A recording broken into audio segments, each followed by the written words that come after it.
ಕೊಡ್ತೇನೆ. ನನ್ನ ಹೆಸರು ಕವಿತಾ ಅಂತ ಹೇಳ್ಬಿಟ್ಟು. ನಾನು ಇಲ್ಲಿ ಅಕ್ಕಲಗೋಡು ಕೃಷಿ ಇಲಾಖೆಯಲ್ಲಿ ಸಹಾಯಕ ಕೃಷಿ ನಿರ್ದೇಶಕರಾಗಿ ಕರ್ತವ್ಯ ನಿರ್ವಹಿಸ್ತಾ ಇದ್ದೀನಿ.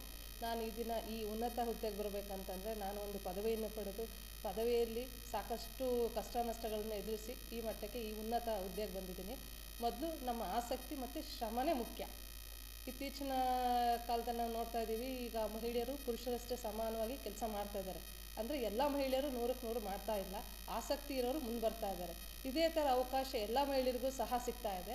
ಮಹಿಳೆಯರು ತಮ್ಮ ಬದುಕನ್ನು ರೂಪಿಸಬೇಕು ಅಂತ ದಾರಿಯನ್ನು ಅವ್ರು ಕಂಡ್ಕೋಬೇಕು ಅಂತ ಈ ಸಂದರ್ಭದಲ್ಲಿ ನಾನು ಹೇಳೋಕ್ಕೆ ಇಷ್ಟಪಡ್ತೀನಿ. ಯಾಕೆ ಅಂತಂತಂದರೆ, ಉದಾಹರಣೆಗೆ ಈಗ ಸುಧಾಮೂರ್ತಿಯವರು, ನಾನು ಒಂದು ಕಾರ್ಯಕ್ರಮಕ್ಕೆ ಹೋಗಿದ್ದೆ. ಅವರು BE ಮುಗಿಸಿ ಒಂದು ಉನ್ನತ ಹುದ್ದೆಯಲ್ಲಿದ್ದರೂ ಸಹ ಒಂದು ಇನ್ಫೋಸಿಸ್ ಅಂತ ಒಂದು ಸಂಸ್ಥೆಯನ್ನು ನಾರಾಯಣ ಸ್ವಾಮಿಯವರು ಏನು ತೆರೆದಿದ್ದಾರೆ, ಅದಕ್ಕೆ ಸುಧಾಮೂರ್ತಿಯವರ ಶ್ರಮ ಮತ್ತು ಅವರ ಸಪೋರ್ಟ್ ಬೆಂಬಲನೇ ಕಾರಣ.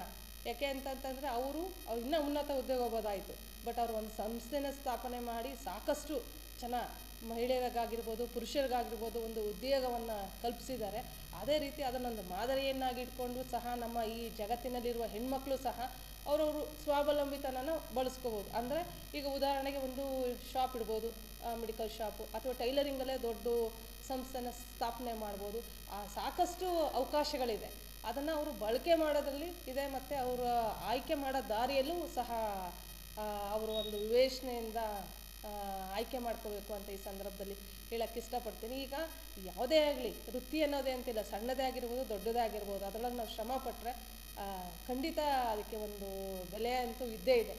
ಯಾಕೆ ಅಂತಂದರೆ, ಈಗ ನಾವು ಎಷ್ಟೊಂದು ಜನ ರೈತ ದಿನಾಚರಣೆ ಆಗಿರ್ಬೋದು, ಇತರೆ ಕಾರ್ಯಕ್ರಮ ಆಗಿರ್ಬೋದು, ರೈತರಿಗೆ ಸನ್ಮಾನ ಮಾಡ್ತೀವಿ.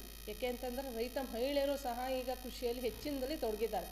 ಯಾಕೆ ಅಂತಂತಂದರೆ ಬೆಳಗ್ಗೆ ಎದ್ದ ಕೂಡಲೇ ಹಸು, ಕುರಿ, ಕೋಳಿ ಅದನ್ನು ಫಸ್ಟು ಅವರ ಸಮಾಧಾನ ಮಾಡಿ ಅವನ್ನ ಕೇರ್ ತಗೊಂಡು ಆಮೇಲೆ ತಮ್ಮನ್ನು ಅವರು ಒಂದು ಟೀ ಅಥವಾ ಕಾಫಿ, ಮಕ್ಕಳಿಗೆ ಅಡುಗೆ ತಯಾರು ಮಾಡೋದ್ರಲ್ಲಿ ಅವರು ಇನ್ವಾಲ್ವ್ ಆಗಿರ್ತಾರೆ. ಈ ನಿಟ್ಟಿನಲ್ಲಿ ಹೇಳ್ಬೋದು, ನಾನು ಒಬ್ಬರು ಡೈರಿ ಫಾರ್ಮಿಂಗ್ ಎಲ್ಲ ಮಾಡಿದ್ದಾರೆ ಮಹಿಳೆಯರು. ಈಗ ನಾಲೆಡ್ಜು ಇದೆ, ಅವ್ರು ಕೆಲವರು ಓದಲಿಲ್ಲ ಅಂದ್ರೂ ಗ್ರಹಿಸೋ ಶಕ್ತಿ ಇಟ್ಕೊಂಡು ಅವರು ಮುಂದೆ ಬಂದಿದ್ದಾರೆ. ಯಾವುದೇ ಹುದ್ದೆಯಲ್ಲಾಗಿರ್ಬೋದು. ನಾನು ಏನು ಹೇಳೋಕ್ಕೆ ಇಷ್ಟಪಡ್ತೀನಿ ಅಂತಂದರೆ, ಮಹಿಳೆಯರು ಸರಿಯಾದ ಮಾರ್ಗವನ್ನು ಆಯ್ಕೆ ಮಾಡ್ಕೋಬೇಕು. ನಾನು ಇದನ್ನು ಹೇಳ್ತೀನಿ. ಮತ್ತು ಈಗ ಕೆಲವೊಂದು ಯೋಜನೆಗಳಿದೆ ನಮ್ಮ ಕೃಷಿ ಇಲಾಖೆಯಲ್ಲಿ. PMFP ಯೋಜನೆ ಇರ್ಬೋದು, ಅಲ್ಲಿ ಬ್ಯಾಕ್ ಎಂಡ್ ಸಬ್ಸಿಡಿ ಕೊಡ್ತಾರೆ. ಎಷ್ಟೋ ಜನ ರೈತ ಮಹಿಳೆಯರು ಇದರಿಂದ ಕೃಷಿ ಸಂಸ್ಕರಣಾ ಘಟಕಗಳಾಗಿರ್ಬೋದು, ಇತರ ಘಟಕಗಳನ್ನು ತಗೊಂಡು ಅವರು ಪ್ಯಾಕಿಂಗು, ಮಾರ್ಕೆಟಿಂಗ್ ಮಾಡಿ ಬೇರೆ ಬೇರೆ ಹೊರ ರಾಜ್ಯಗಳಲ್ಲೂ ಸಹ ಅವರು ಮಾರ್ಕೆಟಿಂಗನ್ನು ಡೆವಲಪ್ ಮಾಡ್ಕೊಂಡಿದ್ದಾರೆ. ಈ ಥರ ಯೋಜನೆಗಳು ಸಾಕಷ್ಟಿದೆ. ಉದಾಹರಣೆಗೆ ನಮ್ಮ ಕೃಷಿ ಇಲಾಖೆಯಲ್ಲೇ ಆಗಿರ್ಬೋದು, ತುಂತುರು ನೀರಾವರಿ ಘಟಕಗಳನ್ನ ತೊಗೊಂಡ್ಬಿಟ್ಟು ಅವರು ರೈತರು ಸಂದಿಗ್ಧ ಪರಿಸ್ಥಿತಿ ಅಂದರೆ ಬೇಸಿಗೆಯಲ್ಲೆಲ್ಲ ನೀರನ್ನೆಲ್ಲ ಹಾಯಿಸಿ ಬೆಳೆಯನ್ನು ಬೆಳೆದಿರ್ತಕ್ಕಂಥ ರೈತ ಮಹಿಳೆಯರು ಸಹ ಇದ್ದಾರೆ. ಸಾಕಷ್ಟು ಅವಕಾಶಗಳಿದೆ. ಅವಕಾಶಗಳನ್ನ ಸದುಪಯೋಗ ಮಾಡ್ಕೋಬೇಕು ಅಂತ ಈ ಸಂದರ್ಭದಲ್ಲಿ ನಾನು ಹೇಳೋಕ್ಕೆ ಇಷ್ಟಪಡ್ತೀನಿ. ಮತ್ತು ಯಾವುದೇ ಒಂದು ಯಶಸ್ವಿ ಪುರುಷನ ಹಿಂದೆ ಒಬ್ಬರು ಮಹಿಳೆ ಇರ್ತಾರೆ ಅನ್ನೋದೇ ಇದೇ ಒಂದು ಸಾಕ್ಷಿ ಅಂತ ನಾನು ಈ ಸಂದರ್ಭದಲ್ಲಿ ಹೇಳೋಕ್ಕೆ ಇಷ್ಟಪಡ್ತೀನಿ. ಮತ್ತು ನಾವು ಏನಂತಂದರೆ, ಇಲ್ಲಿ ಒಂದು ಹುದ್ದೆಯಲ್ಲಿ ಇದ್ದೀವಿ ಅಂದಾಗ ನಮಗೆ ಇಲಾಖೆಯಲ್ಲಿ ಅದರದ್ದೇ ಒಂದು ಕಾರ್ಯಕ್ರಮಗಳು, ಅನುಷ್ಠಾನ ಎಲ್ಲ ಇರುತ್ತೆ.